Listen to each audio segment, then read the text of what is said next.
The Sayings of the Buddha. Choices. We are what we think. All that we are arises with our thoughts. With our thoughts we make the world. Speak or act with an impure mind, and trouble will follow you as the wheel follows the ox that draws the cart. We are what we think. All that we are arises with our thoughts. With our thoughts we make the world. Speak or act with a pure mind, and happiness will follow you as your shadow, unshakable.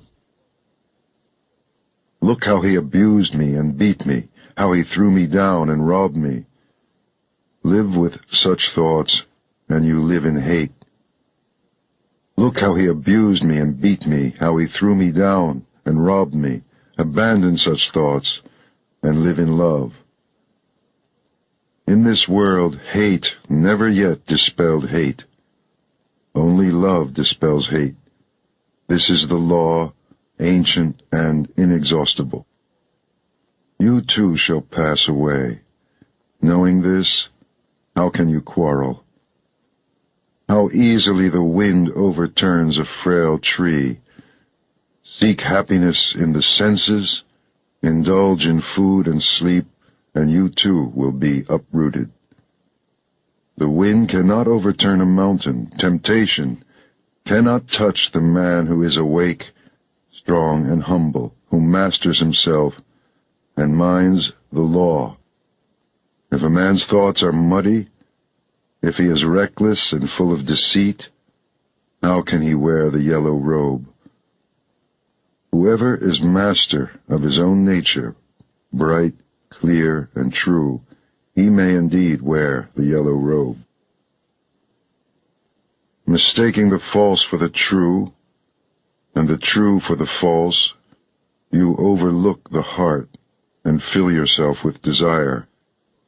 See the false as false, the true as true. Look into your heart. Follow your nature. An unreflecting mind is a poor roof. Passion, like the rain, floods the house, but if the roof is strong, there is shelter. Whoever follows impure thoughts suffers in this world and the next.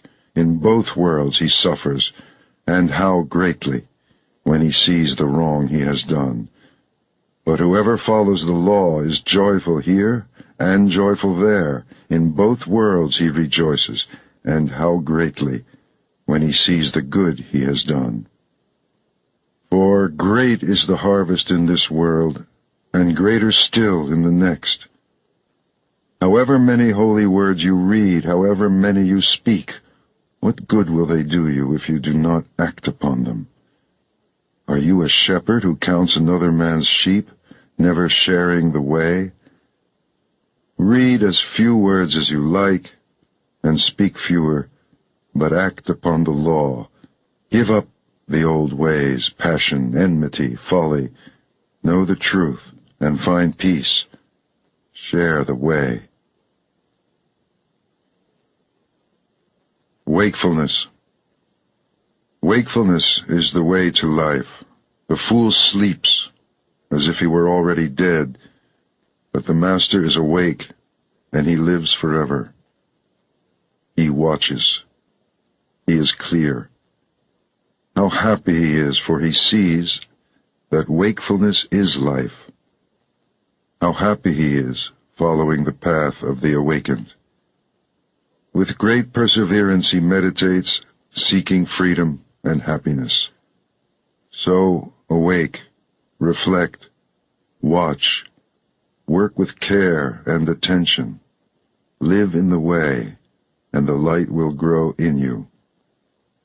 By watching and working, the master makes for himself an island which the flood cannot overwhelm. The fool is careless, but the master guards his watching. It is his most precious treasure. He never gives in to desire. He meditates, and in the strength of his resolve he discovers true happiness. He overcomes desire, and from the tower of wisdom he looks down with dispassion upon the sorrowing crowd. From the mountaintop he looks down on those who live close to the ground. Mindful among the mindless, awake while others dream, swift as the racehorse, he outstrips the field. By watching, Indra became king of the gods. How wonderful it is to watch, how foolish to sleep. The beggar who guards his mind and fears the waywardness of his thoughts burns through every bond with the fire of his vigilance. The beggar who guards his mind and fears his own confusion cannot fall. He has found the way to peace. Mind. As the fletcher whittles and makes straight his arrows, so the master directs his straying thoughts. Like a fish out of water, stranded on the shore, thoughts thrash and quiver, for how can they shake off desire? They tremble, they are unsteady, they wander at their will. It is good to control them, and to master them brings happiness. But how subtle they are, how elusive. The task is to quieten them, and by ruling them to find happiness. With single-mindedness the master quells his thoughts. He ends their wandering. Seated in the cave of the heart, he finds freedom. How can a troubled mind understand the way? If a man is disturbed, he will never be filled with knowledge. An untroubled mind, no longer seeking to consider what is right and what is wrong, a mind beyond judgments, watches and understands.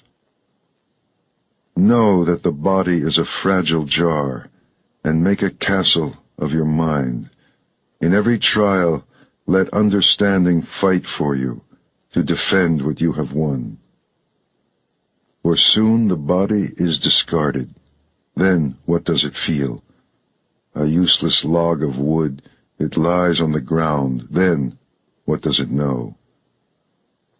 Your worst enemy cannot harm you as much as your own thoughts unguarded. But, once mastered, no one can help you as much, not even your father or your mother. Flowers. Who shall conquer this world, and the world of death with all its gods? Who shall discover the shining way of the law? You shall, even as the man who seeks flowers finds the most beautiful, the rarest. Understand that the body is merely the foam of a wave, the shadow of a shadow. Snap the flower arrows of desire, and then, unseen, escape the king of death, and travel on. Death overtakes the man who gathers flowers, when with distracted mind and thirsty senses he searches vainly for happiness in the pleasures of the world. Death fetches him away as a flood carries off a sleeping village. Death overcomes him when, with distracted mind and thirsty senses, he gathers flowers. He will never have his fill of the pleasures of the world. The bee gathers nectar from the flower without marring its beauty or perfume. So let the master settle and wander. Look to your own faults, what you have done or left undone. Overlook the faults of others. Like a lovely flower, bright but scentless, are the fine but empty words of the man who does not mean what he says. Like a lovely flower, bright and fragrant, are the fine and truthful words of the man who means what he says. Like garlands woven from a heap of flowers, fashion from your life as many good deeds. The perfume of sandalwood, rosebay, or jasmine cannot travel against the wind, but the fragrance of virtue travels even against the wind as far as the ends of the world. How much finer is the fragrance of virtue than of sandalwood, rosebay, of the blue lotus, or jasmine. The fragrance of sandalwood and rosebay does not travel far, but the fragrance of virtue rises to the heavens. Desire never crosses the path of virtuous and wakeful men. Their brightness sets them free. How sweetly the lotus grows in the litter of the wayside. Its pure fragrance delights the heart. Follow the awakened, and from among the blind the light of your wisdom will shine out purely. The Fool. How long the night to the watchman, how long the road to the weary traveler, how long the wandering of many lives to the fool who misses the way. If the traveler cannot find master or friend to go with him, let him travel on alone rather than with a fool for company. My children, my wealth, so the fool troubles himself. But how has he children or wealth? He is not even his own master. The fool, who knows he is a fool, is that much wiser. The fool who thinks he is wise is a fool indeed. Does the spoon taste the soup? A fool may live all his life in the company of a master and still miss the way. The tongue tastes the soup. If you are awake in the presence of a master, one moment will show you the way. The fool is his own enemy. The mischief he does is his undoing. How bitterly he suffers. Why do what you will regret? Why bring tears upon yourself? Do only what you do not regret, and fill yourself with joy. For a while the fool's mischief tastes sweet, sweet as honey, but in the end it turns bitter, and how bitterly he suffers. For months the fool may fast, eating from the tip of a grass blade. Still, he is not worth a penny beside the master whose food is the way. Fresh milk takes time to sour, so a fool's mischief takes time to catch up with him. Like the embers of a fire, it smolders within him. Whatever a fool learns, it only makes him duller. Knowledge cleaves his head, but then he wants recognition, a place before other people, a place over other people. Let them know my work, let everyone look to me for direction. Such are his desires, such is his swelling pride. One way leads to wealth and fame, the other to the end of the way. Look not for recognition, but follow the awakened, and set yourself free. The Wise Man. The wise man tells you where you have fallen, and where you yet may fall, invaluable secrets. Follow him, follow the way. Let him chasten and teach you and keep you from mischief. The world may hate him, but good men love him. Do not look for bad company, or live with men who do not care. Find friends who love the truth. Drink deeply. Live in serenity and joy.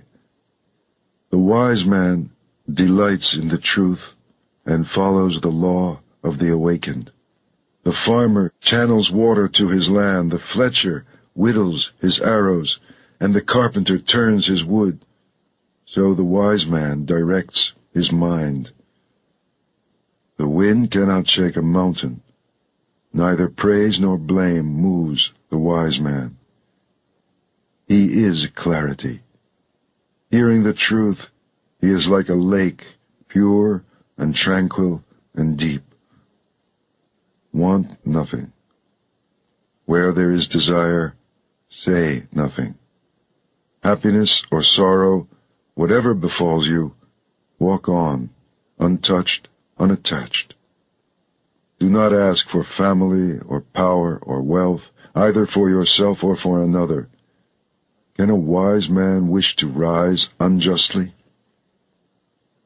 Few cross over the river, most are stranded on this side. On the river bank they run up and down. But the wise man, following the way, crosses over beyond the reach of death. He leaves the dark way for the way of light. He leaves his home, seeking happiness on the hard road. Free from desire, free from possessions, free from the dark places of the heart, free from attachment and appetite, following the 7 lights of awakening and rejoicing greatly in his freedom. In this world the wise man becomes himself a light, pure, shining, free. The Master. At the end of the way, the Master finds freedom from desire and sorrow, freedom without bounds. Those who awaken never rest in one place. Like swans they rise and leave the lake. On the air they rise and fly an invisible course, gathering nothing, storing nothing. Their food is knowledge.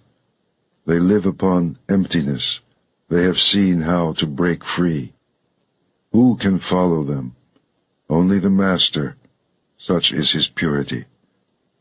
Like a bird he rises on the limitless air and flies an invisible course. He wishes for nothing. His food is knowledge. He lives upon emptiness. He has broken free. He is the charioteer. He has tamed his horses, pride, and the senses. Even the gods admire him. Yielding like the earth, joyous and clear like the lake, still as the stone at the door, he is free from life and death. His thoughts are still. His words are still. His work is stillness. He sees his freedom and is free. The Master surrenders his beliefs. He sees beyond the end and the beginning. He cuts all ties. He gives up all his desires. He resists all temptations. And he rises. And wherever he lives, in the city or the country, in the valley or in the hills, there is great joy. Even in the empty forest he finds joy, because he wants nothing. The thousands. Better than 1,000 hollow words is one word that brings peace. Better than 1,000 hollow verses is one verse that brings peace. Better than 100 hollow lines is one line of the law bringing peace. It is better to conquer yourself than to win 1,000 battles. Then the victory is yours. It cannot be taken from you, not by angels or by demons, heaven or hell. Better than 100 years of worship, better than 1,000 offerings, better than giving up 1,000 worldly ways in order to win merit. Better even than tending in the forest a sacred flame for 100 years is one moment's reverence for the man who has conquered himself. To revere such a man, a master old in virtue and holiness, is to have victory over life itself and beauty, strength and happiness. Better than 100 years of mischief is one day spent in contemplation. Better than 100 years of ignorance is one day spent in reflection. Better than 100 years of idleness is one day spent in determination. Better to live one day wondering how all things arise and pass away. Better to live 1 hour seeing the one life beyond the way. Better to live 1 moment in the moment of the way beyond the way. Mischief. Be quick to do good. If you are slow, the mind, delighting in mischief, will catch you. Turn away from mischief, again and again turn away, before sorrow befalls you. Set your heart on doing good, do it over and over again, and you will be filled with joy. A fool is happy until his mischief turns against him, and a good man may suffer until his goodness flowers. Do not make light of your failings, saying, "What are they to me?" A jug fills drop by drop, so the fool becomes brimful of folly. Do not belittle your virtue, saying, "They are nothing." A jug fills drop by drop, so the wise man becomes brimful of virtue. As the rich merchant with few servants shuns a dangerous road, and the man who loves life shuns poison, beware the dangers of folly and mischief. For an unwounded hand may handle poison, the innocent come to no harm, but as dust thrown against the wind, mischief is blown back in the face of the fool who wrongs the pure and harmless. Some are reborn in hell, some in this world, the good in heaven, but the pure are not reborn, nowhere.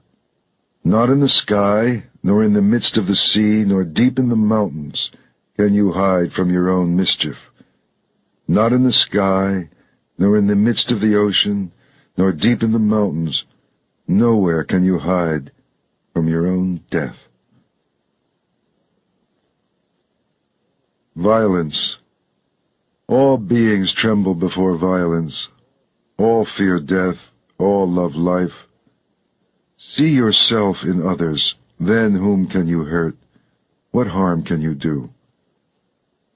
He who seeks happiness by hurting those who seek happiness will never find happiness. For your brother is like you. He wants to be happy.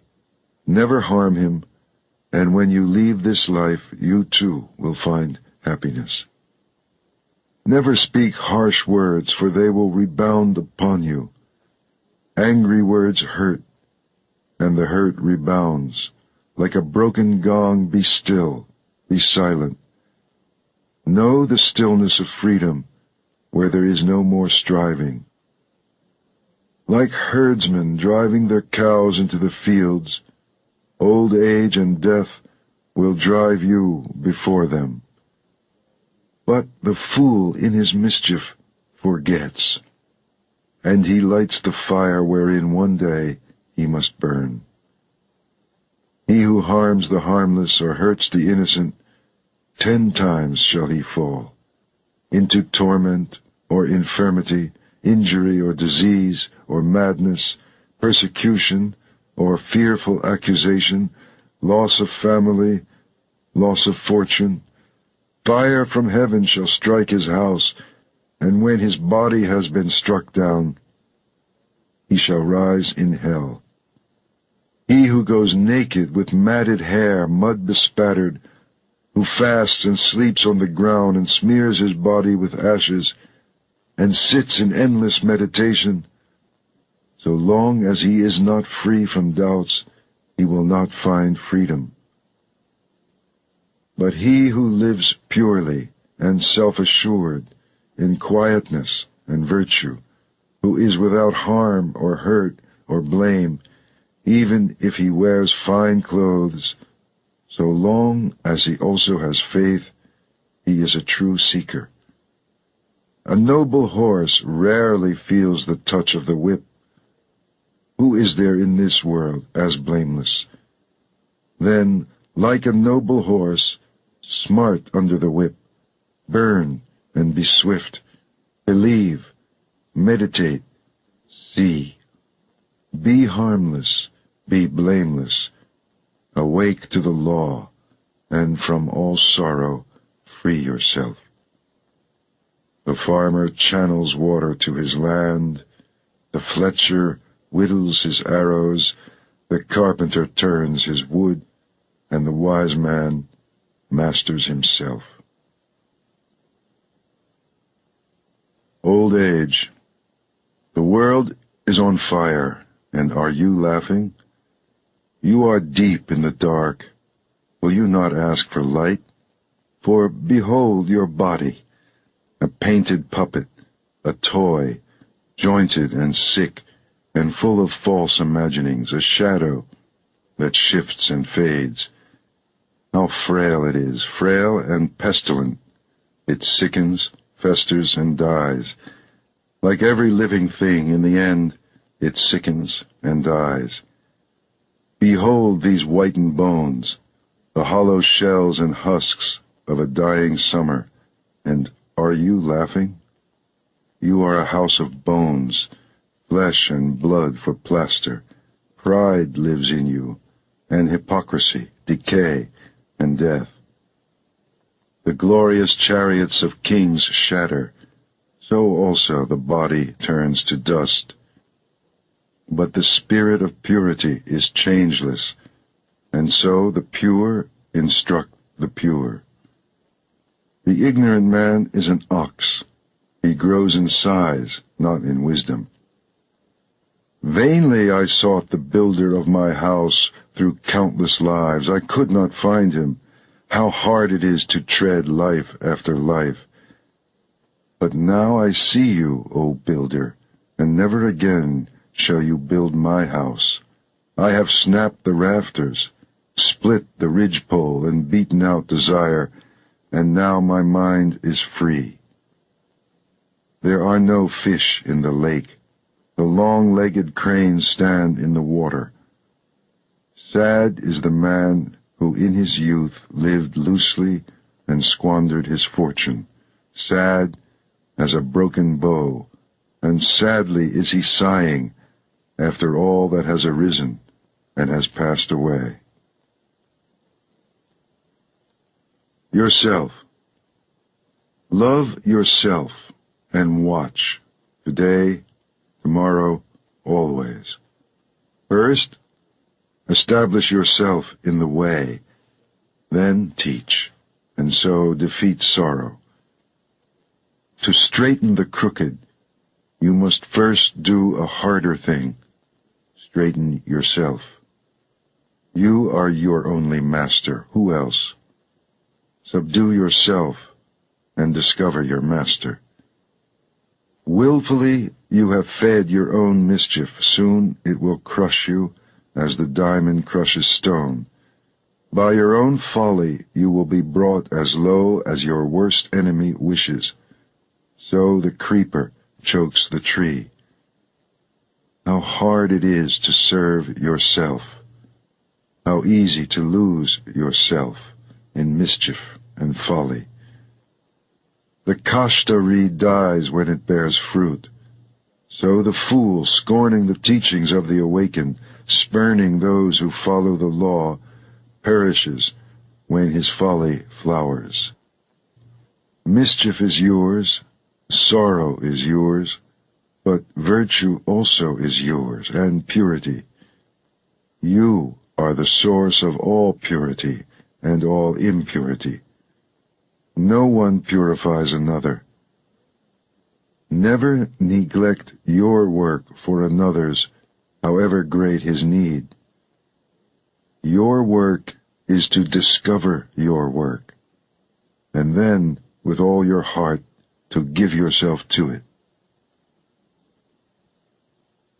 The world. Do not live in the world in distraction and false dreams outside the law. Arise and watch. Follow the way joyfully, through this world and beyond. Follow the way of virtue. Follow the way joyfully, through this world and on beyond. For consider the world, a bubble, a mirage.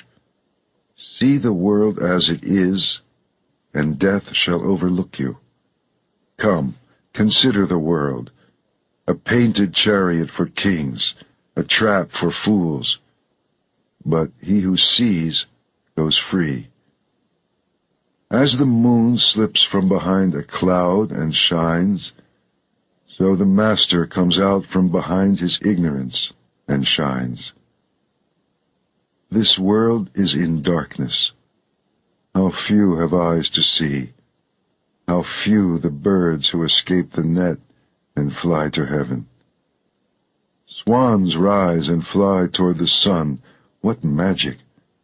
So do the pure conquer the armies of illusion and rise and fly. If you scoff at heaven and violate the law, if your words are lies, where will your mischief end? The fool laughs at generosity. The miser cannot enter heaven. But the master finds joy in giving, and happiness is his reward. And more, for greater than all the joys of heaven and of earth, greater still than dominion over all the worlds, is the joy of reaching the stream. The man who is awake. He is awake. The victory is his. He has conquered the world. How can he lose the way who is beyond the way? His eye is open. His foot is free. Who can follow after him? The world cannot reclaim him or lead him astray, nor can the poisoned net of desire hold him. He is awake. The gods watch over him. He is awake and finds joy in the stillness of meditation and in the sweetness of surrender. Hard it is to be born, hard it is to live, harder still to hear of the way, and hard to rise, follow, and awake. Yet the teaching is simple. Do what is right, be pure. At the end of the way is freedom. Till then, patience. If you wound or grieve another, you have not learned detachment. Offend in neither word nor deed. Eat with moderation. Live in your heart. Seek the highest consciousness. Master yourself according to the law. This is the simple teaching of the awakened. The rain could turn to gold, and still your thirst would not be slaked. Desire is unquenchable, or it ends in tears, even in heaven. He who wishes to awake consumes his desires joyfully. In his fear, a man may shelter in mountains, or in forests, in groves of sacred trees, or in shrines. But how can he hide there from his sorrow? He who shelters in the way and travels with those who follow it comes to see the four great truths concerning sorrow, the beginning of sorrow, the eightfold way, and the end of sorrow. Then, at last, he is safe. He has shaken off sorrow. He is free. The awakened are few and hard to find. Happy is the house where a man awakes. Blessed is his birth. Blessed is the teaching of the way. Blessed is the understanding among those who follow it, and blessed is their determination. And blessed are they who revere the man who awakes and follows the way. They are free from fear. They are free. They have crossed over the river of sorrow. Joy.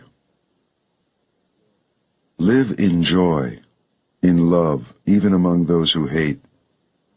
Live in joy, in health, even among the afflicted. Live in joy, in peace, even among the troubled. Live in joy without possessions, like the shining ones. The winner sows hatred because the loser suffers. Let go of winning and losing, and find joy. There is no fire like passion, no crime like hatred, no sorrow like separation, no sickness like hunger, and no joy like the joy of freedom. Health, contentment, and trust are your greatest possessions, and freedom your greatest joy. Look within. Be still. Free from fear and attachment, know the sweet joy of the way. How joyful to look upon the awakened and to keep company with the wise. How long the road to the man who travels with a fool, but whoever follows those who follow the way discovers his family and is filled with joy. Follow then the shining ones, the wise, the awakened, the loving, for they know how to work and forbear. Follow them as the moon follows the path of the stars.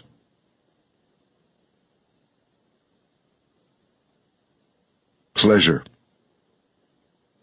Do not let pleasure distract you from meditation, from the way. Free yourself from pleasure and pain, for in craving pleasure or in nursing pain there is only sorrow. Like nothing, lest you lose it, lest it bring you grief and fear. Go beyond likes and dislikes. From passion and desire, sensuousness and lust, arise grief and fear. Free yourself from attachment. He is pure and sees. He speaks the truth and lives it. He does his own work. So he is admired and loved. With a determined mind and undesiring heart, he longs for freedom. He is called Udamsoto, he who goes upstream. When a traveler at last comes home from a far journey, with what gladness his family and his friends receive him. Even so shall your good deeds welcome you like friends, and with what rejoicing when you pass from this life to the next. Anger. Let go of anger. Let go of pride. When you are bound by nothing, you go beyond sorrow. Anger is like a chariot careering wildly. He who curbs his anger is the true charioteer. Others merely hold the reins. With gentleness, overcome anger. With generosity, overcome meanness. With truth, overcome deceit. Speak the truth. Give whatever you can. Never be angry. These 3 steps will lead you into the presence of the gods. The wise harm no one. They are masters of their bodies, and they go to the boundless country. They go beyond sorrow. Those who seek perfection keep watch by day and night till all desires vanish. Listen, Atula, this is not new. It is an old saying. They blame you for being silent. They blame you when you talk too much and when you talk too little. Whatever you do, they blame you. The world always finds a way to praise and a way to blame. It always has, and it always will. But who dares blame the man whom the wise continually praise, whose life is virtuous and wise, who shines like a coin of pure gold? Even the gods praise him, even Brahma praises him. Beware of the anger of the body. Master the body, let it serve truth. Beware of the anger of the mouth. Master your words, let them serve truth. Beware of the anger of the mind. Master your thoughts, let them serve truth. The wise have mastered body, word, and mind. They are the true masters. Impurity. You are as the yellow leaf. The messengers of death are at hand. You are to travel far away. What will you take with you? You are the lamp to lighten the way. Then hurry, hurry. When your light shines without impurity or desire, you will come into the boundless country. Your life is falling away. Death is at hand. Where will you rest on the way? What have you taken with you? You are the lamp to lighten the way. Then hurry, hurry. When your light shines purely, you will not be born, and you will not die. As a silversmith sifts dust from silver, remove your own impurities, little by little. Or, as iron is corroded by rust, your own mischief will consume you. Neglected, the sacred verses rust, for beauty rusts without use, and, unrepaired, the house falls into ruin, and the watch without vigilance fails. In this world and the next, there is impurity and impurity. When a woman lacks dignity, when a man lacks generosity. But the greatest impurity is ignorance. Free yourself from it. Be pure. Life is easy for the man who is without shame, impudent as a crow, a vicious gossip, vain, meddlesome, dissolute. But life is hard for the man who quietly undertakes the way of perfection with purity, detachment, and vigor. He sees light. If you kill, lie, or steal, commit adultery, or drink, you dig up your own roots. And if you cannot master yourself, the harm you do turns against you grievously. You may give in the spirit of light, or as you please, but if you care how another man gives or how he withholds, you trouble your quietness endlessly. These envying roots, destroy them, and enjoy a lasting quietness. There is no fire like passion. There are no chains like hate. Illusion is a net, desire a rushing river. How easy it is to see your brother's faults, how hard to face your own. You winnow his in the wind like chaff, but yours you hide like a cheat covering up an unlucky throw. Dwelling on your brother's faults multiplies your own. You are far from the end of your journey. The way is not in the sky, the way is in the heart. See how you love whatever keeps you from your journey. But the Tathagatas, they who have gone beyond, have conquered the world. They are free. The way is not in the sky. The way is in the heart. All things arise and pass away, but the awakened awake forever. The just. If you determine your course with force or speed, you miss the way of the law. Quietly consider what is right and what is wrong, receiving all opinions equally, without haste, wisely observe the law. Who is wise, the eloquent or the quiet man? Be quiet and loving and fearless, for The mind talks, but the body knows. Gray hairs do not make a master. A man may grow old in vain.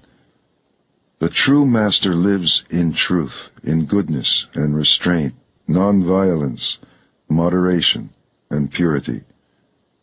Fine words or fine features cannot make a master out of a jealous and greedy man. Only when envy and selfishness are rooted out of him may he grow in beauty. A man may shave his head, but if he still lies and neglects his work, if he clings to desire and attachment, how can he follow the way? The true seeker subdues all waywardness. He has submitted his nature to quietness.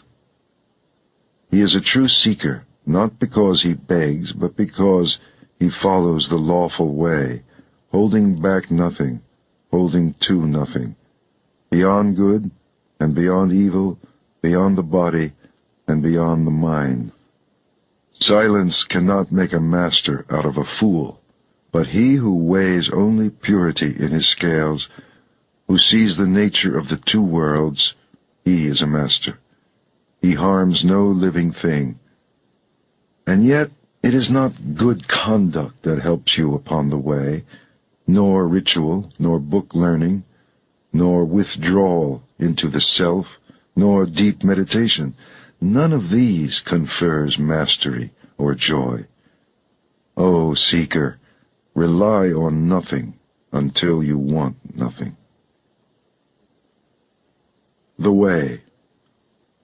The way is eightfold. There are 4 truths. All virtue lies in detachment. The master has an open eye. This is the only way to the opening of the eye. Follow it. Outwit desire. Follow it to the end of sorrow. When I pulled out sorrow's shaft, I showed you the way. It is you who must make the effort. The masters only point the way. But if you meditate and follow the law, you will free yourself from desire. Everything arises and passes away. When you see this, you are above sorrow. This is the shining way. Existence is sorrow. Understand and go beyond sorrow. This is the way of brightness. Existence is illusion. Understand. Go beyond. This is the way of clarity. You are strong. You are young. It is time to arise. So arise, lest through irresolution and idleness you lose the way. Master your words. Master your thoughts. Never allow your body to do harm. Follow these 3 roads with purity, and you will find yourself upon the one way, the way of wisdom. Sit in the world. Sit in the dark. Sit in meditation. Sit in light. Choose your seat. Let wisdom grow. Cut down the forest, not the tree, for out of the forest comes danger. Cut down the forest, fell desire, and set yourself free. While a man desires a woman, his mind is bound as closely as a calf to its mother. As you would pluck an autumn lily, pluck the arrow of desire. For he who is awake has shown you the way of peace. Give yourself to the journey. Here shall I make my dwelling in the summer and the winter and in the rainy season. So the fool makes his plans, sparing not a thought for his death. Death overtakes the man who, giddy and distracted by the world, cares only for his flocks and his children. Death fetches him away as a flood carries off a sleeping village.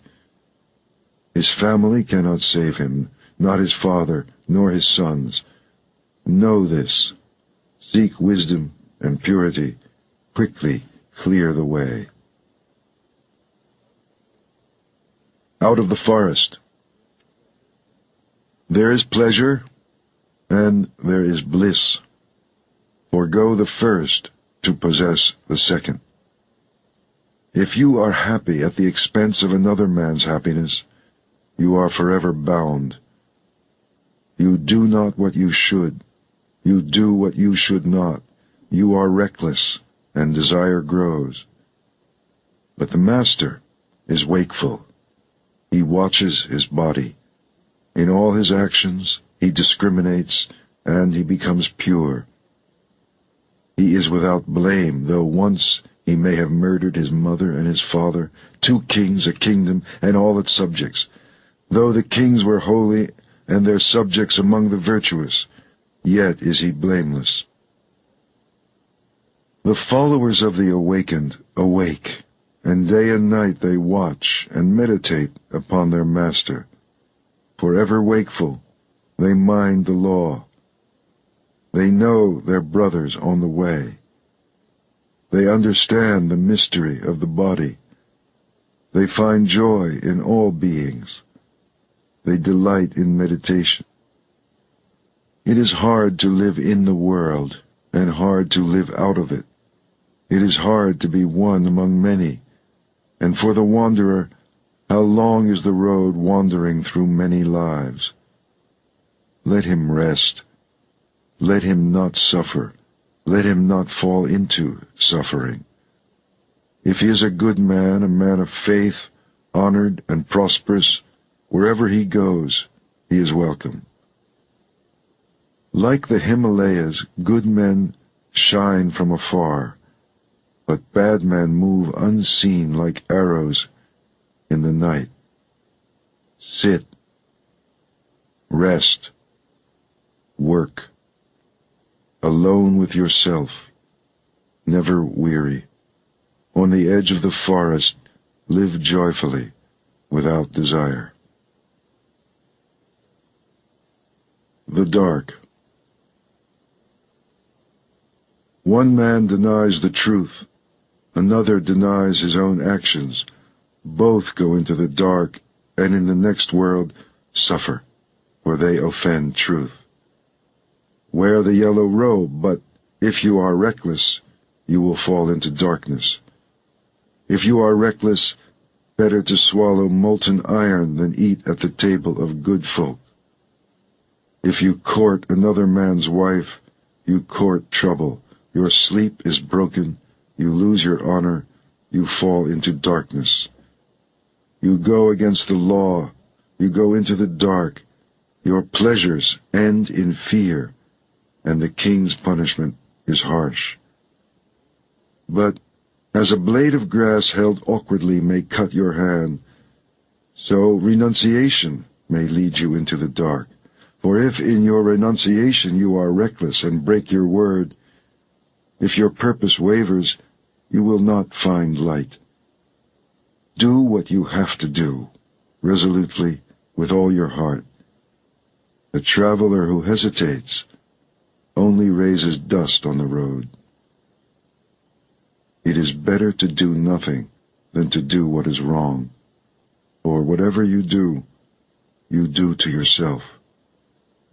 Like a border town well guarded, guard yourself within and without. Let not a single moment pass, lest you fall into darkness. Feel shame only where shame is due. Fear only what is fearful. See evil only in what is evil, lest you mistake the true way and fall into darkness. See what is. See what is not. Follow the true way. Rise. The elephant. I shall endure hard words as the elephant endures the shafts of battle. For many people speak wildly. The tamed elephant goes to battle. The king rides him. The tamed man is the master. He can endure hard words in peace. Better than a mule or the fine horses of Sind or mighty elephants of war is the man who has mastered himself. Not on their backs can he reach the untrodden country, but only on his own. The mighty elephant Dhammapada is wild when he is in rut, and when bound he will not eat, remembering the elephant grove. The fool is idle, he eats and he rolls in his sleep like a hog in a sty, and he has to live life over again. My own mind used to wander wherever pleasure or desire or lust led it, but now I have it tamed. I guide it as the keeper guides the wild elephant. Awake. Be the witness of your thoughts. The elephant hauls himself from the mud. In the same way, drag yourself out of your sloth. If the traveler can find a virtuous and wise companion, let him go with him joyfully and overcome the dangers of the way. But if you cannot find friend or master to go with you, travel on alone, like a king who has given away his kingdom, like an elephant in the forest. Travel on alone, rather than with a fool for company. Do not carry with you your mistakes. Do not carry your cares. Travel on alone, like an elephant in the forest. To have friends in need is sweet, and to share happiness, and to have done something good before leaving this life is sweet, and to let go of sorrow. To be a mother is sweet, and a father. It is sweet to live arduously, and to master yourself. Oh, how sweet it is to enjoy life living in honesty and strength, and wisdom is sweet, and freedom. Desire.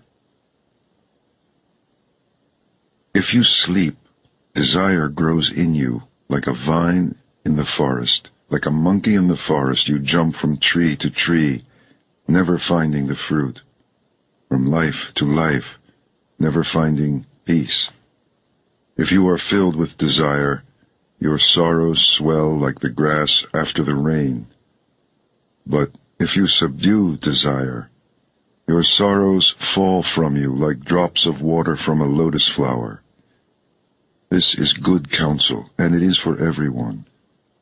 As the grass is cleared for the fresh root, cut down desire, lest death after death crush you, as a river crushes the helpless reeds. For if the roots hold firm, a felled tree grows up again. If desires are not uprooted, sorrows grow again in you. 36 streams are rushing toward you, desire and pleasure and lust. Play in your imagination with them, and they will sweep you away. Powerful streams, they flow everywhere. Strong vine, if you see it spring up, take care. Pull it out by the roots. Pleasures flow everywhere. You float upon them, and are carried from life to life. Like a hunted hare you run, the pursuer of desire pursued, harried from life to life. O seeker, give up desire. Shake off your chains. You have come out of the hollow into the clearing. The clearing is empty. Why do you rush back into the hollow? Desire is a hollow, and people say, "Look, he was free, but now he gives up his freedom." It is not iron that imprisons you, nor rope, nor wood, but the pleasure you take in gold and jewels and sons and wives. Soft fetters, yet they hold you down. Can you snap them? There are those who can, who surrender the world, forsake desire, and follow the way. O slave of desire, float upon the stream. Little spider, stick to your web, or else abandon your sorrows for the way. Abandon yesterday, and tomorrow, and today. Cross over to the farther shore, beyond life and death. Do your thoughts trouble you? Does passion disturb you? Beware of thirstiness, lest your wishes become desires, and desire binds you. Quieten your mind. Reflect. Watch. Nothing binds you. You are free. You are strong. You have come to the end, free from passion and desire. You have stripped the thorns from the stem. This is your last body. You are wise. You are free from desire, and you understand words and the stitching together of words, and you want nothing. Victory is mine, knowledge is mine, and all purity, all surrender. I want nothing. I am free. I found my way. Whom shall I call teacher? The gift of truth is beyond giving, the taste beyond sweetness, the joy beyond joy. The end of desire is the end of sorrow. The fool is his own enemy. Seeking wealth, he destroys himself. Seek rather the other shore. Weeds choke the field. Passion poisons the nature of man, and hatred, illusion, and desire. Honor the man who is without passion, hatred, illusion, and desire. What you give to him will be given back to you, and more. The Seeker. Master your senses, what you taste and smell, what you see, what you hear. In all things be a master of what you do and say and think. Be free. You are a seeker. Delight in the mastery of your hands and your feet, of your words and your thoughts. Delight in meditation and in solitude. Compose yourself. Be happy. You are a seeker. Hold your tongue. Do not exalt yourself, but lighten the way, for your words are sweet. Follow the truth of the way. Reflect upon it. Make it your own. Live it. It will always sustain you. Do not turn away what is given you, nor reach out for what is given to others, lest you disturb your quietness. Give thanks for what has been given you, however little. Be pure. Never falter. You have no name and no form. Why miss what you do not have? The seeker is not sorry. Love and joyfully follow the way, the quiet way to the happy country. Seeker, empty the boat, lighten the load, passion and desire and hatred, and sail swiftly. There are 5 at the door to turn away, and 5 more, and there are 5 to welcome in, and when 5 have been left stranded on the shore, the seeker is called O Gati Nati, he who has crossed over. Seeker, do not be reckless.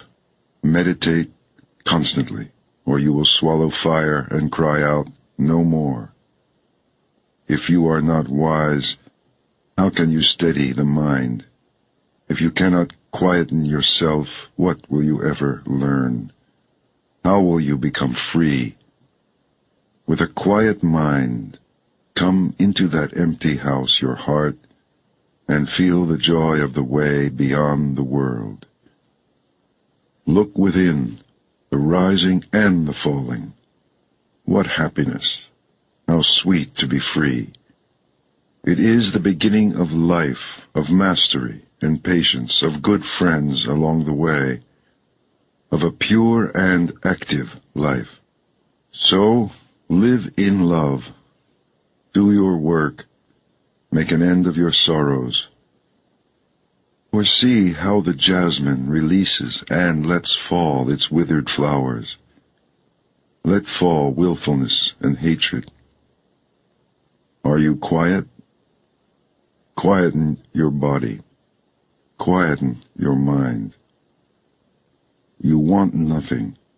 Your words are still, You are still. By your own efforts, waken yourself, watch yourself, and live joyfully. You are the master. You are the refuge. As a merchant breaks in a fine horse, master yourself. How gladly you follow the words of the awakened, how quietly, how surely you approach the happy country, the heart of stillness. However young, the seeker who sets out upon the way shines bright over the world. Like the moon, come out from behind the clouds, shine. The true master. Wanting nothing with all your heart, stop the stream. When the world dissolves, everything becomes clear. Go beyond this way or that way to the farther shore, where the world dissolves and everything becomes clear. Beyond this shore and the farther shore, beyond the beyond where there is no beginning, no end, without fear, go. Meditate. Live purely. Be quiet. Do your work with mastery. By day the sun shines and the warrior in his armor shines.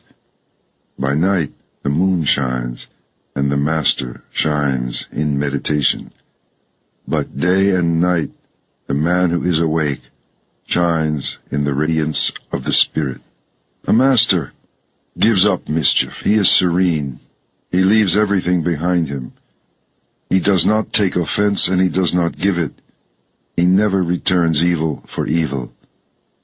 Alas for the man who raises his hand against another, and even more for him who returns the blow. Resist the pleasures of life and the desire to hurt, till sorrows vanish. Never offend by what you think or say or do. Honor the man who is awake and shows you the way. Honor the fire of his sacrifice. Matted hair or family or caste do not make a master, but the truth and goodness with which he is blessed. Your hair is tangled and you sit on a deerskin. What folly, when inside you are ragged with lust. The master's clothes are in tatters. His veins stand out. He is wasting away. Alone in the forest, he sits and meditates. A man is not born to mastery. A master is never proud. He does not talk down to others. Owning nothing, he misses nothing. He is not afraid. He does not tremble. Nothing binds him. He is infinitely free. So cut through the strap and the thong and the rope, loosen the fastenings, unbolt the doors of sleep, and awake. The master endures insults and ill treatment without reacting, for his spirit is an army. He is never angry. He keeps his promises. He never strays. He is determined. This body is my last, he says. Like water on the leaf of a lotus flower, or a mustard seed on the point of a needle, he does not cling, for he has reached the end of sorrow and has laid down his burden. He looks deeply into things and sees their nature. He discriminates and reaches the end of the way. He does not linger with those who have a home, nor with those who stray. Wanting nothing, he travels on alone. He hurts nothing. He never kills. He moves with love among the unloving, with peace and detachment among the hungry and querulous. Like a mustard seed from the point of a needle, hatred has fallen from him, and lust, hypocrisy, and pride. He offends no one, yet he speaks the truth. His words are clear, but never harsh. Whatever is not his, he refuses, good or bad, great or small. He wants nothing from this world and nothing from the next. He is free. Desiring nothing, doubting nothing, beyond judgment and sorrow and the pleasure of the senses, he is moved beyond time. He is pure and free. How clear he is! He is the moon. He is serene. He shines. For he has traveled life after life the muddy and treacherous road of illusion. He does not tremble or grasp or hesitate. He has found peace. Calmly he lets go of life, of home and pleasure and desire. Nothing of men can hold him. Nothing of the gods can hold him. Nothing in all creation can hold him. Desire has left him, never to return. Sorrow has left him, never to return. He is calm. In him the seed of renewing life has been consumed. He has conquered all the inner worlds. With dispassionate eye he sees everywhere the falling and the uprising. And with great gladness he knows that he has finished. He has woken from his sleep, and the way he has taken is hidden from men, even from spirits and gods, by virtue of his purity. In him there is no yesterday, no tomorrow, no today. Possessing nothing, wanting nothing, he is full of power. Fearless, wise, exalted, he has vanquished all things. He sees by virtue of his purity. He has come to the end of the way, over the river of his many lives, his many deaths, beyond the sorrow of hell, beyond the great joy of heaven, by virtue of his purity. He has come to the end of the way. All that he had to do, he has done, and now he is one. An Afterword, written and read by Jacob Needleman. Buddhism was born in India. In its beginnings it conceived of itself not as a new religion, but as a reconstitution of what is essential in the vastness of the Hindu tradition.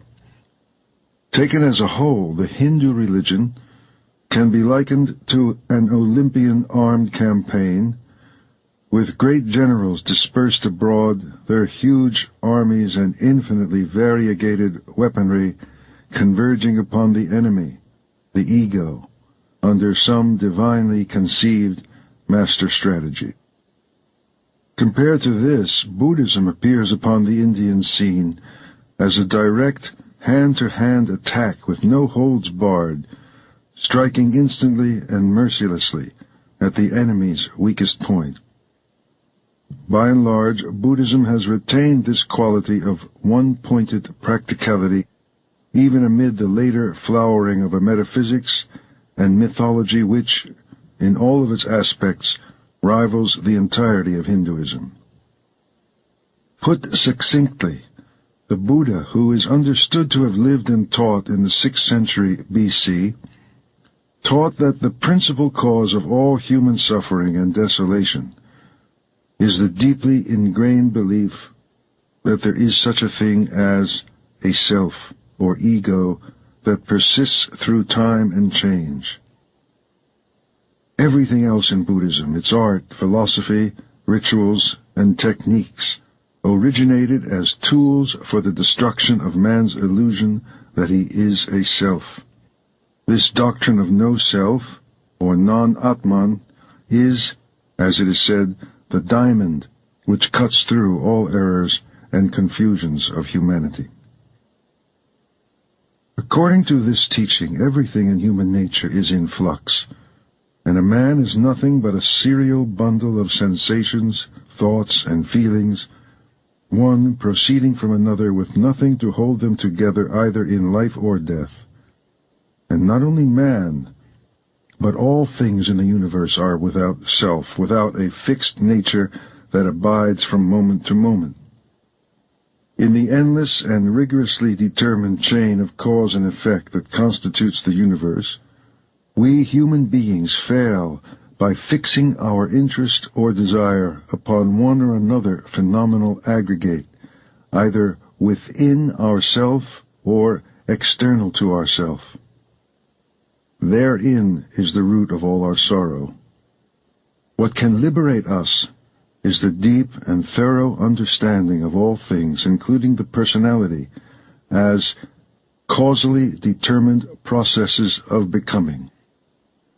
Consciousness, meaning the totality of thought, feeling, perception, sensation, pleasure and pain, is not a being, but a passion, not an activity, but only a sequence of reactions in which we, who have no power to be either as or when we will, are fatally involved. Individuality is motivated by and perpetuated by wanting, and the cause of all wanting is ignorance. For we ignore that the objects of our desire can never be possessed in any real sense of the word, ignore that even when we have got what we want, we still want to keep it, and are still in the state of desire. The ignorance meant is of things as they really are, and the consequent attribution of substantiality to what is merely phenomenal, the seeing of self in what is not self. At first glance, this doctrine of no self seems in direct opposition to the Hindu view. But if there is any general view with which the Buddhist doctrine conflicts, it is surely our own Western worldview, as embodied not only in the popular understanding of Judeo-Christian doctrine, but in the goals our whole civilization has set for itself. The religions of the West have imbued us with the idea of an individual, eternal soul created by God, also in His way an individual, infinitely precious and irreducibly real. As our modern society drew away from religious doctrine, it substituted for the soul the idea of individual personality, not immortal perhaps, but for that very reason all the more our own and precious. The establishment of our identity, our role, has been the banner cry not only of scientific psychology, but of all the major intellectual movements of modern times, including existentialism and humanism. We measure a person's strength by what we take to be the distinctness and vividness of his individuality, and we all seek to make our mark, either as artists, scientists, or business people. To the Buddhist, all this striving is the pursuit of a phantom. The identity we seek to establish is nothing more than a thought, a picture in the mind of what we are or can be. It is in no wise based on fact. Our sense of persistence and sameness through change is a trick played upon us by the automatic functions of memory, and buttressed by the fact that we are given a name and treated by others as though we were a self. Indeed, our whole society is but a vast collection of sleepwalkers, each addressing the other and conceiving of himself within his own dream of selfhood. All our ideas of morality and obligation, blame and praise are based on this dream and serve only to strengthen the illusion of its reality.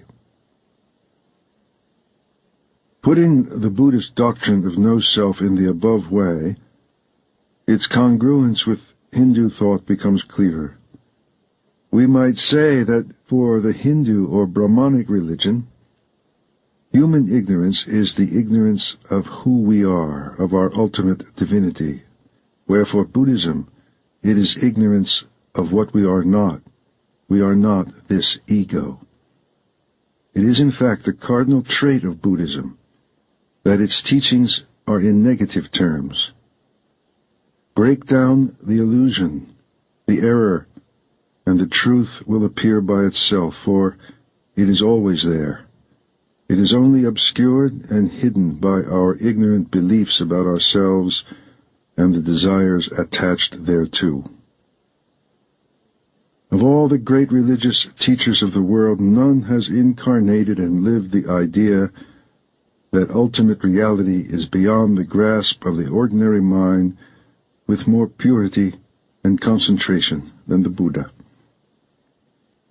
This in part explains why the Buddha's discourses say nothing about the existence of a supreme being, for example, or about immortality.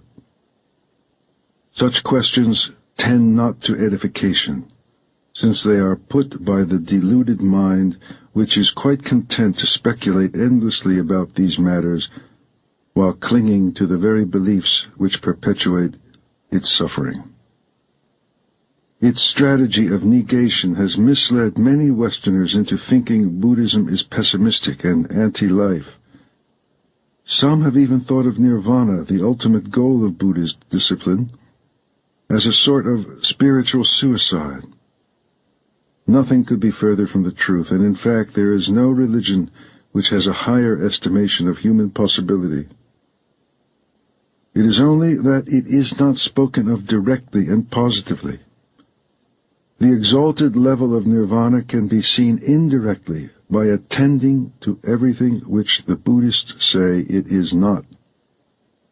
It is not love, consciousness, peace, freedom, happiness, or immortality in any sense that we understand. We are given no words for it, because we have no experience of it. And in the absence of a corresponding experience, names merely purchase further illusions. The Gospels, we may recall, also speak of the peace that passeth understanding.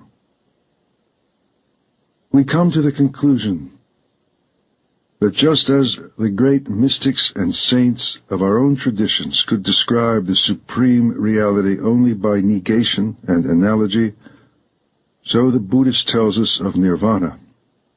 Since, however, nirvana also designates the whole of reality, then we see why Buddhism also refuses to admit that our ordinary thinking and language can accurately be applied to anything that is real.